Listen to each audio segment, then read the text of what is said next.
أعوذ بالله من الشيطان الرجيم واضرب لهم مثلا أصحاب القرية إذ جاءها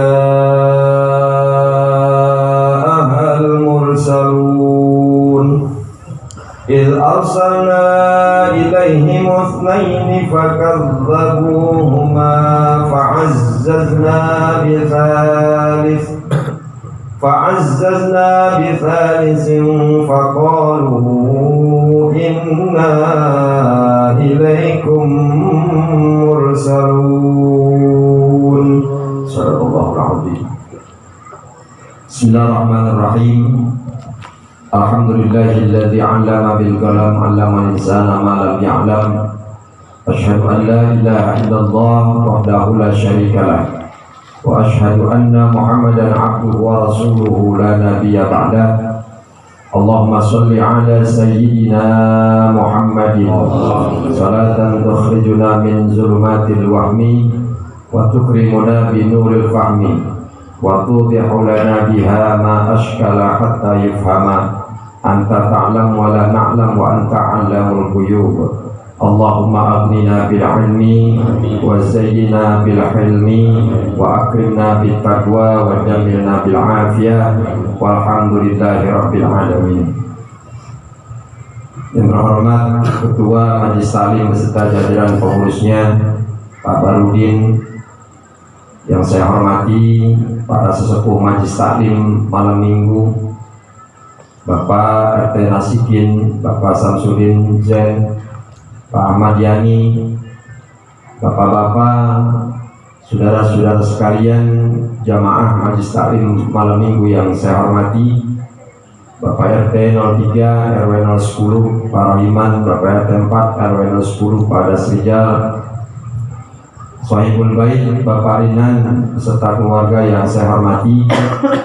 Alhamdulillah, bersyukur kepada Allah Subhanahu wa Ta'ala, di malam yang cerah ini kembali kita dapat bersilaturahmi, hadir duduk bersama-sama di taklim kita yang rutin kita laksanakan setiap malam minggu. Dan alhamdulillah taklim kita ditempatkan di rumah salah satu jamaah kita malam ini, Pak Rinan. Mudah-mudahan hadir dan duduknya kita senantiasa mendapatkan pahala dari Allah Subhanahu wa Ta'ala. Sohibul Bait yang kita tempati rumahnya ini, mudah-mudahan Allah Subhanahu wa Ta'ala berikan kesehatan badannya, Allah tambahkan keberkahan hidupnya, apa yang menjadi hajatnya yang baik-baik mudah-mudahan dikabul oleh Allah Subhanahu wa Ta'ala. Dan kita yang senantiasa istiqomah duduk di majlis ini, senantiasa mendapatkan ilmu yang manfaat, ilmu yang dapat terus menambah pendekatan diri kita kepada Allah Subhanahu wa Ta'ala. Dan mudah-mudahan apa yang menjadi doa-doa kita juga pada malam hari ini dikabul oleh Allah Subhanahu wa Ta'ala. Amin ya rabbal alamin. Jamaah sekalian yang saya hormati, bahwa pada minggu yang lalu kita sudah membahas tentang satu kisah yang diketengahkan oleh Allah Subhanahu wa Ta'ala untuk bekal dakwah perjuangan Rasulullah SAW. Ketika Allah menyatakan wabrib lahum mathalan ashabal qaryah, jadikanlah itu perumpamaan akan satu kampung, dan kampung itu dijelaskan adalah kampung Intakiyah, bahwa di situ telah didatangi oleh dua orang utusan Nabi Isa alaihissalam dari sahabat Hawariyin, yang kemudian datang pada satu kampung Intakiyah tersebut. Masuk ke kampung tersebut, bertemu dengan seorang tua renta bertongkat, bahkan buta matanya, dan orang tua itu adalah Al-Habibun Najjar. Kemudian bertanyalah Habibun Najjar kepada dua orang ini, siapa engkau? Maka orang ini menjawab, aku adalah utusan Isa alaihissalam. Untuk apa engkau? Untuk mengajak kalian semuanya meninggalkan sembahan kalian, agar supaya tidak lagi menyembah berhala dan kembali mengesahkan Allah Subhanahu wa Ta'ala, menyembah Zat yang Maha mendengar dan Maha melihat, Allah Subhanahu wa Ta'ala. Kemudian apa bukti yang dibawa oleh dua utusan tersebut? Bahwa buktinya adalah mereka ini dapat mengobati berbagai macam penyakit, dari mulai penyakit-penyakit yang berat, ringan sampai penyakit yang berat, bahkan bisa menghidupkan yang mati. Dan ini dibuktikan dengan disembuhkannya anak daripada Al-Habibun Najjar. Kemudian dipegang atas izin Allah Subhanahu wa taala, bangkit kembali, sembuh dengan seketika. Maka dengan sebab itulah Habibun Najjar pun beriman kepada Allah Subhanahu wa taala melalui apa yang dilakukan oleh dua orang utusan tersebut. Kemudian kita lanjutkan kembali. Fafashal khabaru fil Madinah.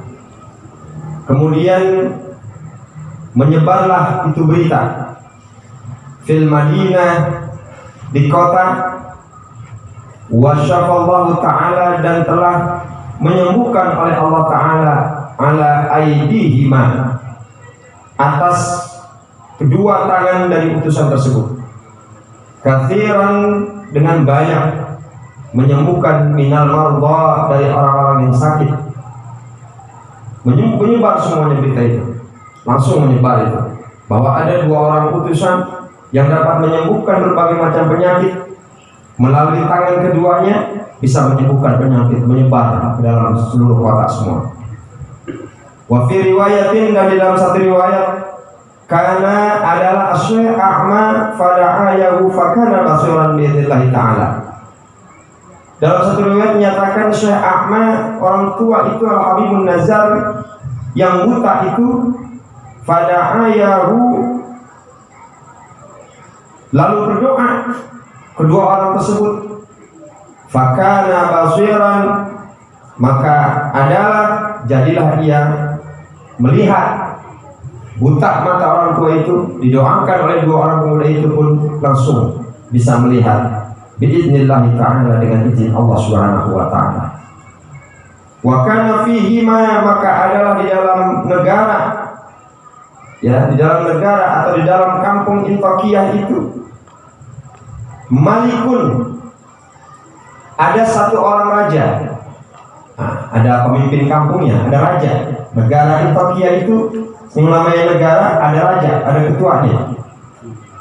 Yuqalu lahu Aqtikhisun, dikatakan baginya Aqtikhisun, raja itu bernama Aqtikhisun. Aqtikhis, raja itu bernama Aqtikhis. Wa kana min kibari mulukin Yunani, dan ini raja ini adalah merupakan salah satu pembesar dari raja-raja Yunani, dari negeri Yunani. Aqtikhis namanya. Ini raja luar biasa, pembesar. Min abadatil asnam, dari para penyembah berhala. Yunani itu terkenal begitu, penyembah berhala. Fa'atal khabaru ilaihi, maka sampai ini kabar kepada dia, ini raja, kabar tentang dua orang pemuda itu yang dapat menyembuhkan penyakit, bahkan bisa menyembuhkan kembali orang yang sudah buta. Sampai itu ke kuping raja. Fada'ahadaini, maka langsung itu raja memanggil ini dua orang utusan itu, dua orang utusan Nabi Isa tersebut dipanggil, langsung dipanggil oleh raja ini. Faqala man antuma, maka berkata ini Aqtikhis, raja ini, siapa engkau berdua ini sebenarnya? Bisa menyembuhkan penyakit-penyakit tersebar seluruh negara ini, terkenal engkau berdua bahwa engkau bisa menyembuhkan penyakit-penyakit. Siapa sebenarnya engkau berdua?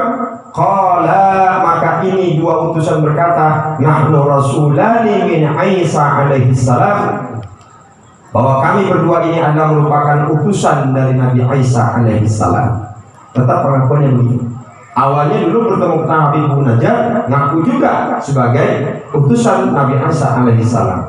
Bahkan bertemu kepada sang raja pun ditanya bahwa dia juga ada merupakan utusan dari Nabi Isa alaihi salam.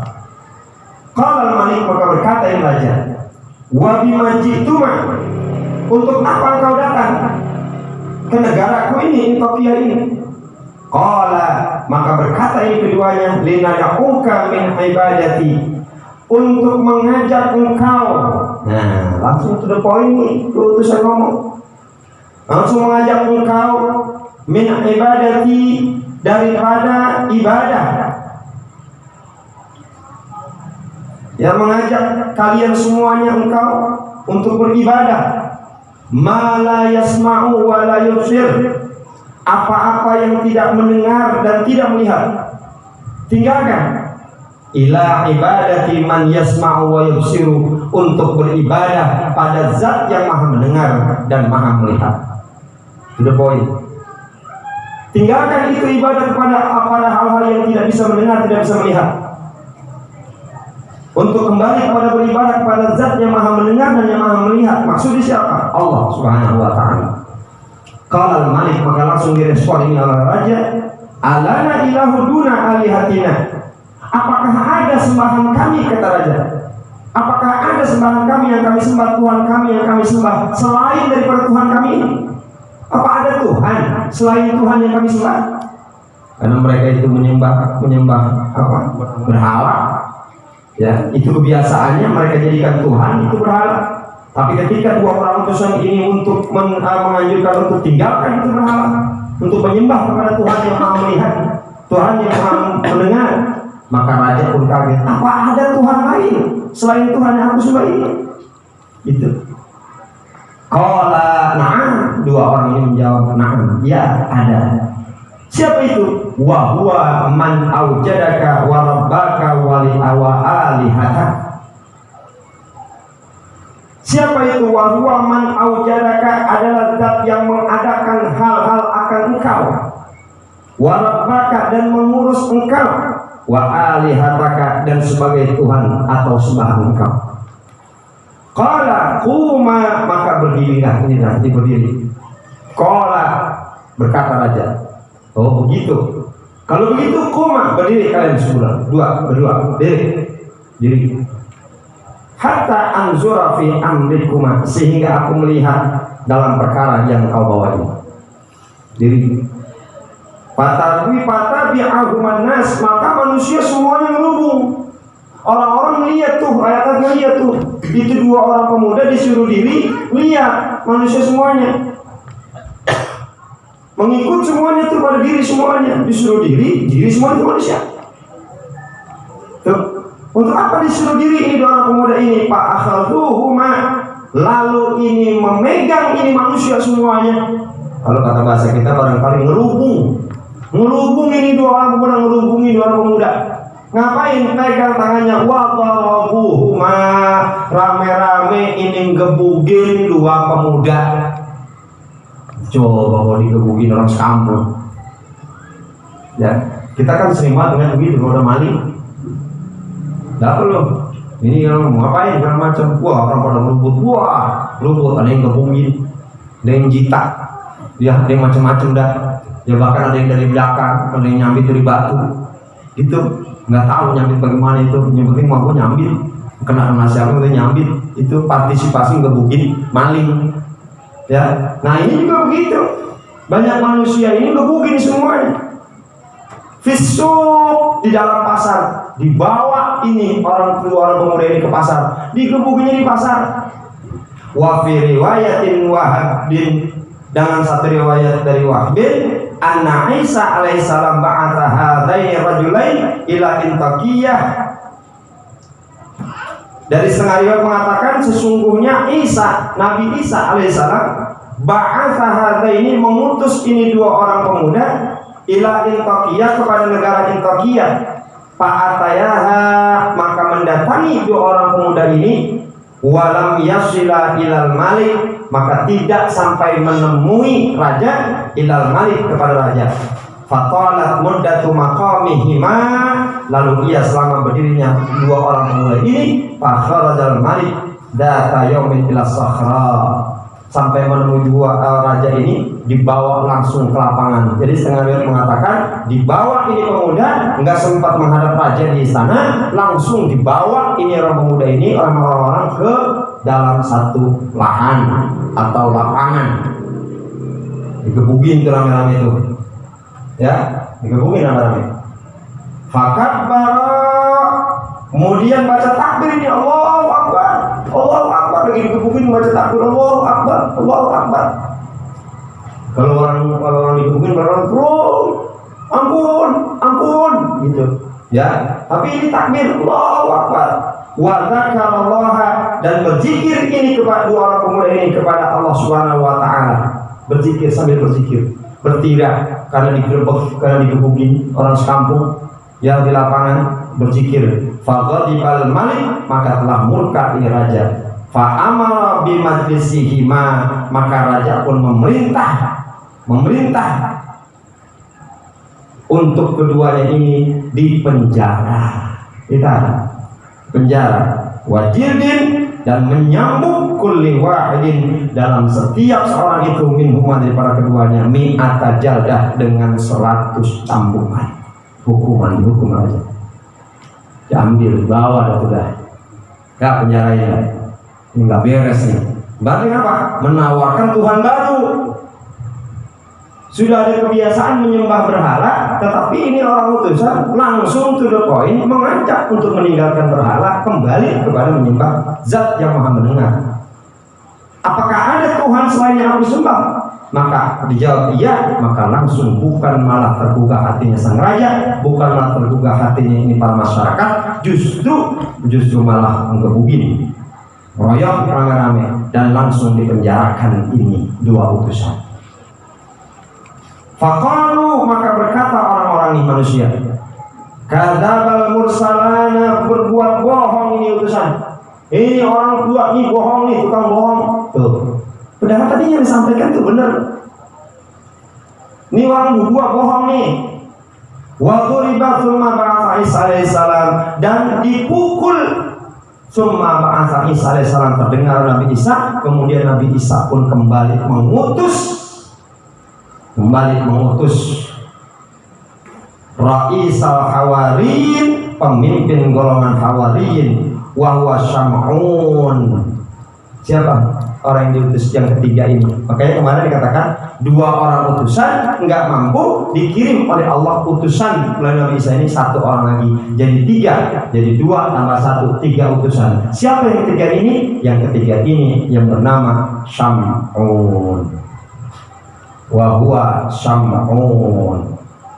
Utusan yang ketiga datang, Syam'un, karena mendengar ini dua utusan ini dipenjara, teraniaya, dihukum di negeri Turkiya.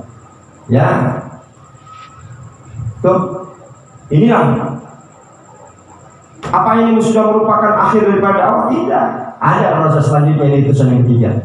Bisalisin, dengan utusan yang ketiga ini yang bernama Sam'un. Pada khala Sam'un hadhil baldah, maka masuk ini Sam'un kepada negeri ini, masuk langsung negeri ini. Mutakabbiran, memperlihatkan keagungan. Padahaba ila sijni, maka langsung ini Sam'un datang ke penjara, jenguk ini teman yang lagi di penjara. Langsung.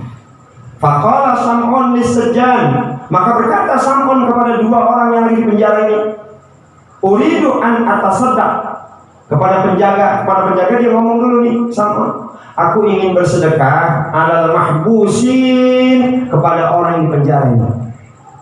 Ya. Jadi artinya izin sama penjaga-penjara. Apa sih kalau penjaga-penjara itu? Sipir. Saya mau ngapain? Mau menyenguk siapa? Tinggal di penjara, tinggal Sam'un. Ya, dalam penjara. Oh gitu. Iya, mau ngapain? Saya mau bersedekah, mau ngasih sesuatu ini ya kepada yang di penjara ini. Ya, al mahbusin bihadhil ardhifah, dengan beberapa roti. Tuh bawa ya, kalau mau orang penjara tuh bawa apa beda?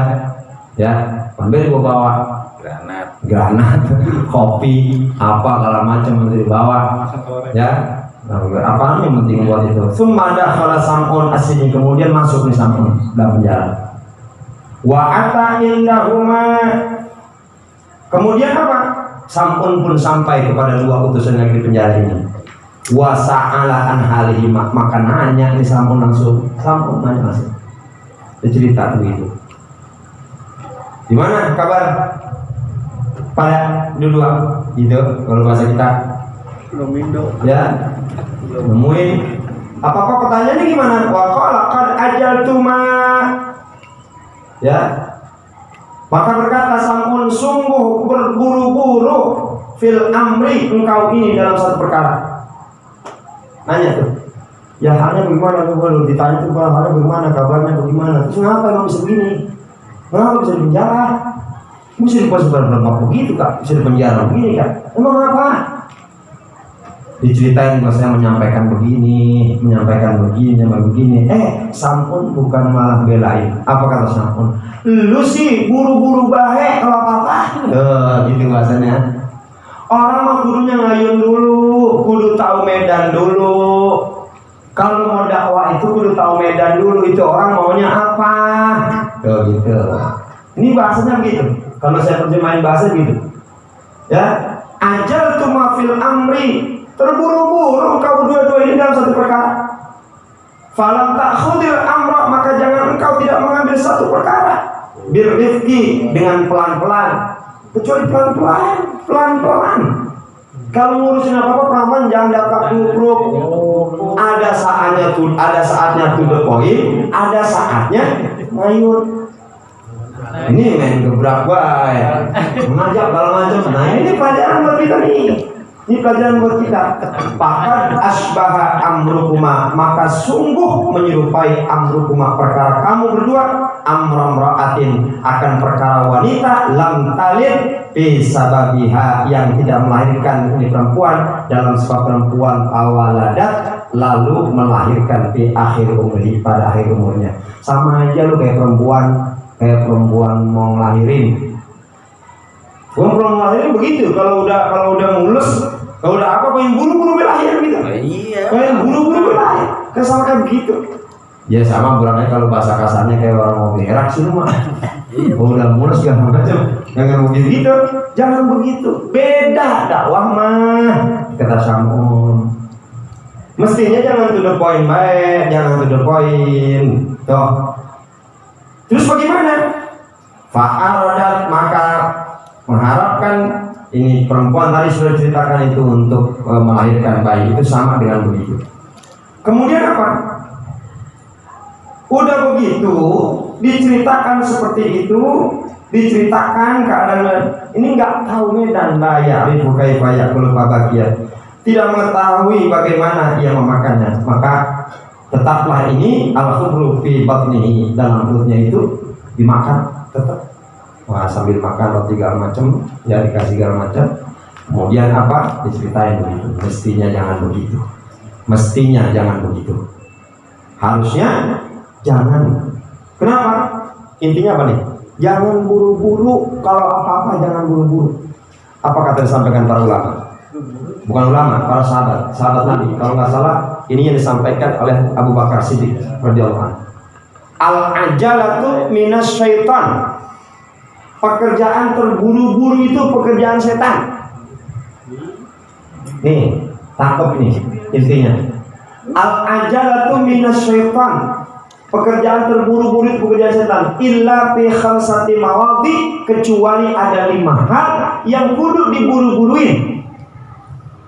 Wa fiha min sunan Rasulullah SAW. Justru yang 5 hal yang kudu diburu-buruin ini adalah merupakan sunnah Rasulullah SAW.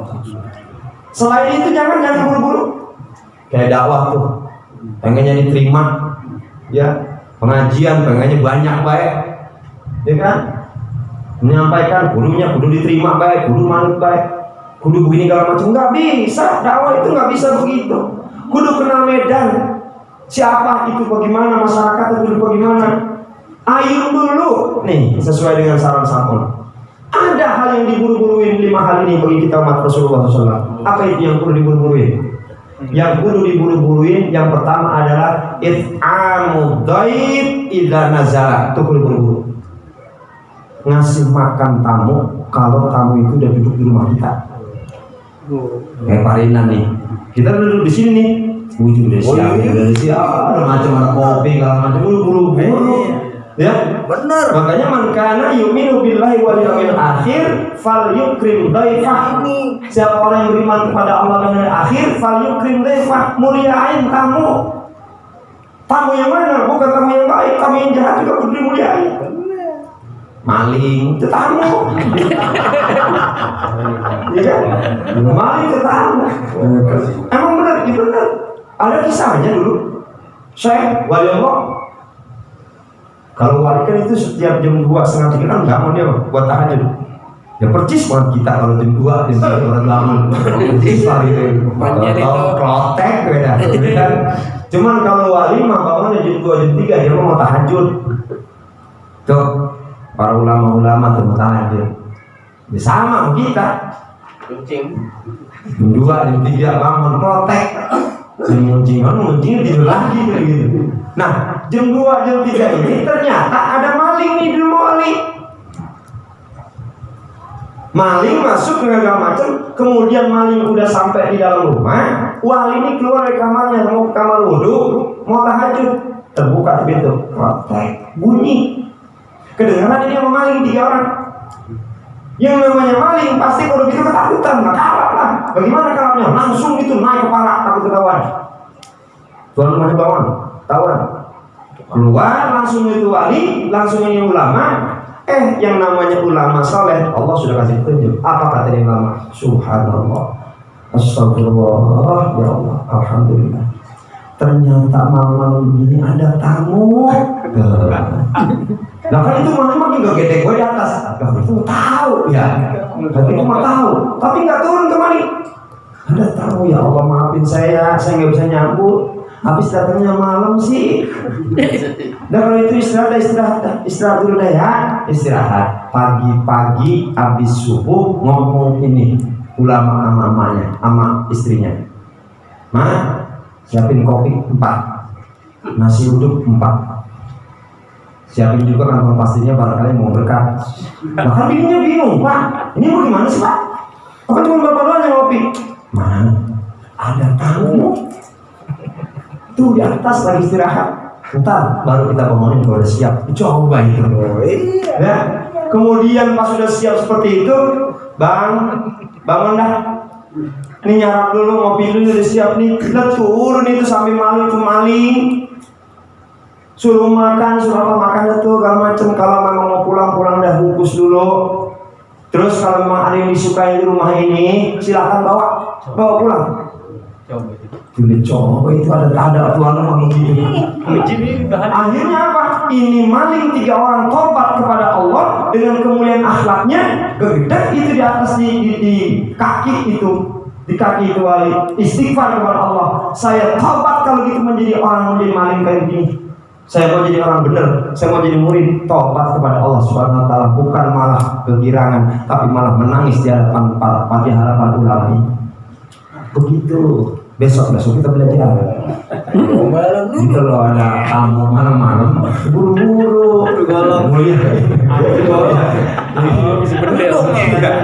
Kalau kita mah bola-bola gitu, malimur, mama, tatak segala macam. Apa yang pertama kita?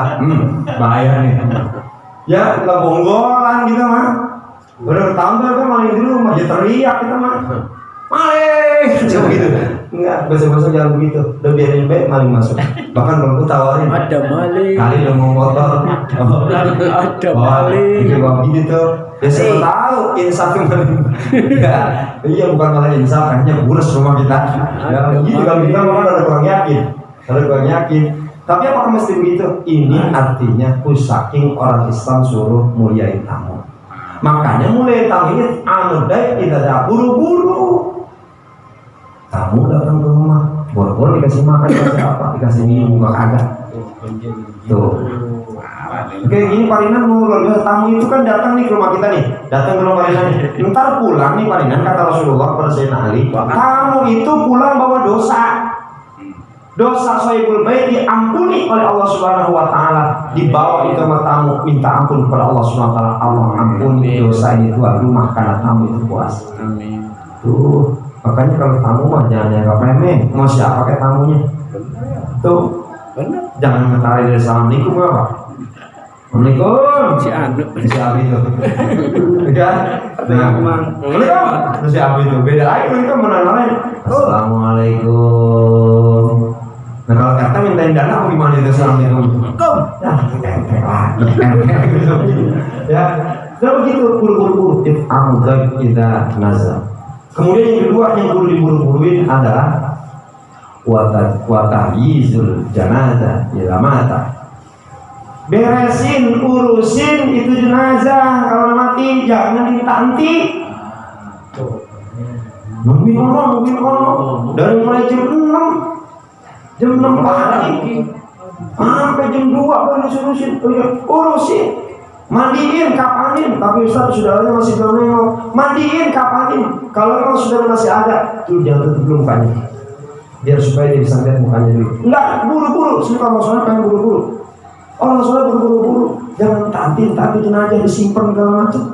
Apalagi baru ada setengah harinya, jenazah buru-buru udah mati. Kalau bangun gimana ya? Ya itu makanya perlu dipastiin dulu kalau meninggal apa kagaknya. Tuh, ya. Kemudian apa? Watazizul binti idza balagat. Yang ketiga, ngawinin. Ngawinin anak apabila anak itu sudah mampu dan sudah sampai kepada usianya. Buru-buru, jangan ditunda-tunda. Idza atakum man tardawwa khuluqahu wa dinahu fazawijuhu, kata Rasulullah. Apabila datang kepada kalian dari satu orang ke rumahmu yang bagus akhlaknya, bagus agamanya, fazawijuhu, buru-buru kawin. Kalau enggak dikawinin, kalau enggak buru-buru, itu akan menjadi fitnah wa fasadul ard, menjadi kerusakan di kaum ini. Akan jadi fitnah. Buru-buru kawin anak. Kemudian yang keempat, yang berapa tuh? Empat. Yang perlu diburu-buruin itu apa? Waqadadain, ya, membayar utang. Idza wajaba, apabila udah mampu buat bayar.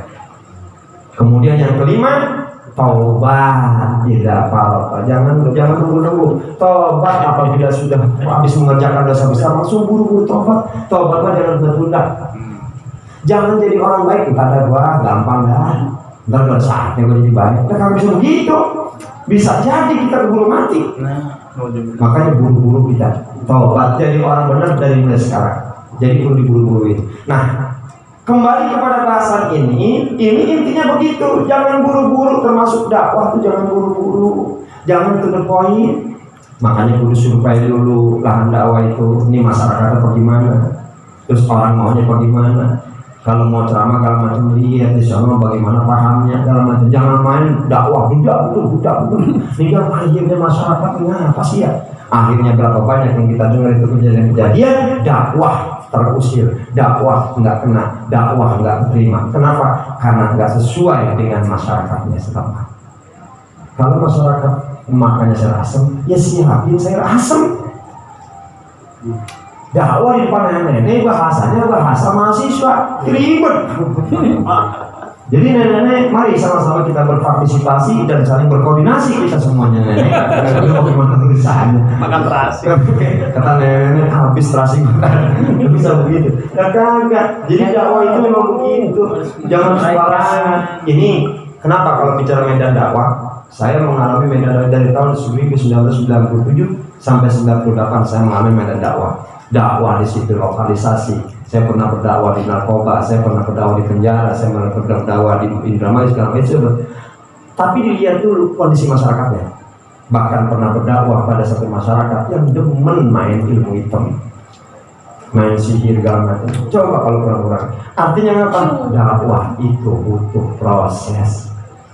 Kata Samun, dakwah itu butuh proses. Itu intinya begitu. Ya, jadi jangan terburu-buru. Kenapa? Annal ajalata minas syaitan, karena sesungguhnya kata Sampun, pekerjaan terburu-buru itu adalah merupakan pekerjaan syaitan. Bisa dipahami dari cerita ini? Insya Allah. Apa sudah selesai ceritanya? Belum. Jadi Sampun ini ada merupakan utusan ketiga daripada Isa alaihissalam. Setelah dua utusan tadi tidak diterima dakwahnya dan ada di penjara. Kemudian apa masukan yang diberikan oleh Sampun kepada dua orang di penjara ini? Jangan buru-buru dalam menyampaikan dakwah. Jangan terburu-buru dalam menyampaikan dakwah. Inilah intinya. Jadi kesimpulannya pada malam hari ini sedikit kisah yang kita ketengahkan adalah tentang bagaimana kita melakukan dakwah sesuai dengan apa yang disampaikan dalam kisah ini. Jangan pernah kita terburu-buru. Menurut sahabat Abu Bakar Siddiq, jangan terburu-buru, karena terburu itu bekerja setan, kecuali ada 5 hal yang perlu diburu-buruin yang tidak saya sebutin. Itu adalah merupakan sunnah Rasulullah Shallallahu Alaihi Wasallam. Bisa? Itu yang pertama, pesan Sam'un kepada 2 tahanan ini adalah pesan pertama, jangan terburu-buru. Pesan yang kedua bagaimana? Insya Allah pada pertemuan yang akan datang baru kita akan lanjutkan kembali. Kepada 2 tahanan ini Sam'un terus melakukan pesan sehingga nanti akan terbuka dakwah yang terjadi di negara Indonesia. Bisa dipahami? Intinya bisa kita ambil ya, bahwa dalam kehidupan kita pun jangan pernah kita merasa terburu-buru dalam apa yang kita lakukan. Santai tapi pasti. Namun ada hal yang mesti kita buru-buruin sesuai dengan sunnah Rasulullah Shallallahu Alaihi Wasallam. Insya Allah besok kita akan lanjutkan kembali, kita panjang umur, sehat oleh Allah Subhanahu Wa Taala. Amin ya Rabbal Alamin. Subhanaka Allahumma wa bihamdika asyhadu an la ilaha illa anta astaghfiruka wa atubu ilaik. Walhamdulillahi rabbil alamin.